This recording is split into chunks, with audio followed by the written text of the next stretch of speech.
Olá, pessoal. O tema do nosso podcast de hoje vai abordar os diferentes modelos de constitucionalismo que reconhecem a diversidade cultural e étnica nos estados. O foco aqui vai ser o constitucionalismo multicultural, pluricultural e plurinacional. E, como de costume, tem uma regrinha aqui para vocês memorizarem melhor essa classificação. Aqui eu sempre gostei de fazer o paralelo com uma escadinha. Sabe aquela escada ponteana que a gente aprende nos primeiros períodos da faculdade em direito civil? Pois é, a mesma lógica vai se aplicar aqui. Mas a gente vai partir do primeiro degrau, que é o constitucionalismo multicultural, o segundo, pluricultural, e o terceiro, plurinacional. E aqui, o que às vezes pode atrapalhar um pouco é muito cultural, nacional, pluri, multi. Olha, foquem nas palavras multi, cultural e nacional. Pensa assim que cultural é mais batido, então vai ter mais. E nacional vai ser assim, exclusividade, o último nível ali da escada de progressão. Então, primeiro memoriza multi e pluri e depois pluri também. E aí, como o nacional é mais exclusivo dentro desse macetinho que a gente está criando aqui, você vai colocar cultural nos dois primeiros e nacional no último. Certo. Agora então vamos à explicação. O que seria esse constitucionalismo multicultural ou pluricultural contra esse plurinacional? No constitucionalismo multicultural e também no pluricultural, e aqui a gente vai tratar primeiro dos pontos de convergência para contrastar com esse constitucionalismo plurinacional, ambos se referem a constituições que reconhecem a existência de diversos grupos culturais ou étnicos dentro do Estado. Só que esse constitucionalismo multicultural ou pluricultural admite essa diversidade cultural, só que mantém a ideia de uma única nação política. Ou seja, diferentes culturas ali vão existir, certo? Sob essa única soberania nacional.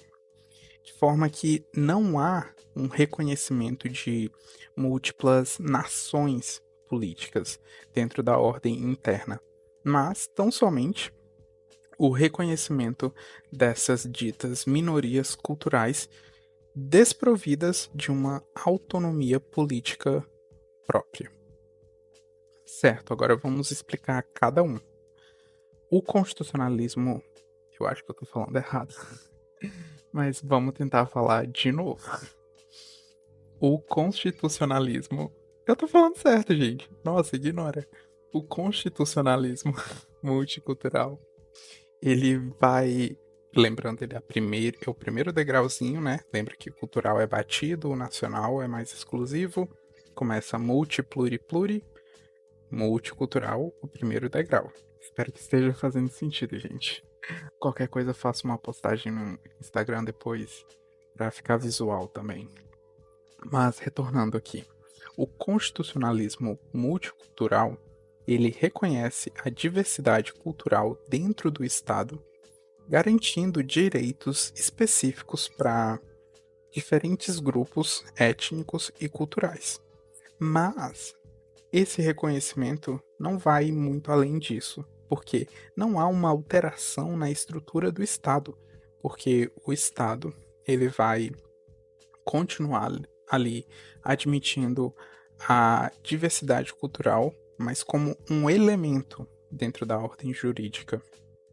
E aqui, dentre as características que podem ser listadas, esse reconhecimento formal, né, dentro da Constituição, dessa diversidade cultural, a proteção de direitos específicos para povos indígenas e comunidades tradicionais, a promoção de políticas para esses grupos, só que há essa autonomia limitada para esses grupos, porque não altera a estrutura política do Estado. E dois exemplos de estados multiculturais seriam exatamente o Canadá e o Brasil, porque a Constituição de 1988 reconhece o direito dos povos indígenas e quilombolas, mas não altera a estrutura do Estado. De outro lado, a gente tem o constitucionalismo, ou melhor, pluricultural. Lembrando aqui da analogia, a gente está no segundo degrau. O pluricultural, ele vai além do multicultural, porque não há apenas esse reconhecimento da diversidade cultural com essa proteção incipiente, ou seja, essa proteção ali bem do comecinho, sabe? Porque aqui são asseguradas as formas de autonomia e de participação política desses grupos culturais dentro do Estado. E aí, a pluralidade cultural é vista como um elemento estrutural dessa organização constitucional do Estado. E aqui, dentre as características mais marcantes, encontra-se a possibilidade de sistemas jurídicos internos respeitando as normas e as tradições de cada povo, e também há essa maior participação política das comunidades tradicionais e dos povos indígenas. Avançando agora para o último degrau, lembra aí do nacional que é mais exclusivo, multi, pluri, pluri. Então a gente está no terceiro, é o plurinacional. Esse estado que é plurinacional é aquele que possui uma constituição que vai reconhecer a existência de múltiplas nações. Perceba aqui que não é apenas o reconhecimento de uma cultura, mas dessa verdadeira variedade de nações dentro de um mesmo estado. E diferente do modelo multicultural ou pluricultural, aqui tem o status político-jurídico próprio desses povos, que agora aparecem como nações que constituem o Estado. E o reflexo disso vai residir justamente no reconhecimento de que cada nação interna desse Estado pode ter certo grau de autogoverno e proteção do território, da língua e dos costumes. E esse conceito de Estado plurinacional, de constitucionalismo plurinacional, ele surgiu no fim do século XX e início do nosso atual século XXI, impulsionado justamente por esses grupos que buscavam essa refundação do Estado sobre, aliás, essas bases plurais. E o resultado disso foram as constituições inovadoras, principalmente aqui na América Latina, que consagram essa plurinacionalidade.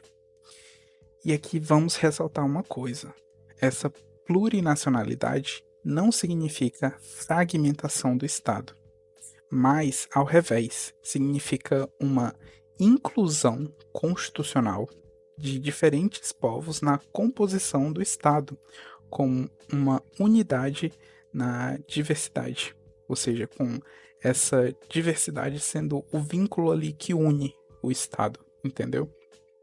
Os dois exemplos mais citados pela doutrina de estados que seriam plurinacionais são aqui da América Latina mesmo, que seriam os estados da Bolívia e do Equador.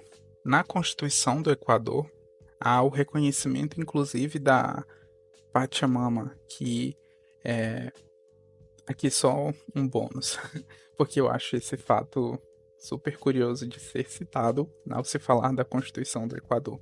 Ela consagra essa Pachamama, ou seja, atribui essa personalidade jurídica à Mãe Natureza. E aqui, voltando os olhos para o Brasil, esse essa situação em que se encontra o Brasil dentro dessas classificações, como dito anteriormente, é na primeira. Ou seja, vamos lembrar, multi, pluri, pluri, nacional é o exclusivo, então é o último, o resto é tudo cultural. Então, o Brasil é multicultural. E um exemplo marcante da nossa Constituição é que somente a língua portuguesa é reconhecida como oficial. E o artigo da Constituição que fala dos povos indígenas, de fato, ele reconhece a organização social, costumes, línguas, crenças e tradições, mas não reconhece-se como oficial apenas o português. Então, aqui só recapitulando, porque eu acho que eu preciso fazer com que vocês memorizem isso, porque me ajudou bastante. Lembre-se sempre desse degrau. Multi, pluri, pluri, nacional é exclusivo, o resto é cultural. Então você só coloca ali o nacional, aquele último degrauzinho ali, aquele pódio dele. Então até a próxima, gente.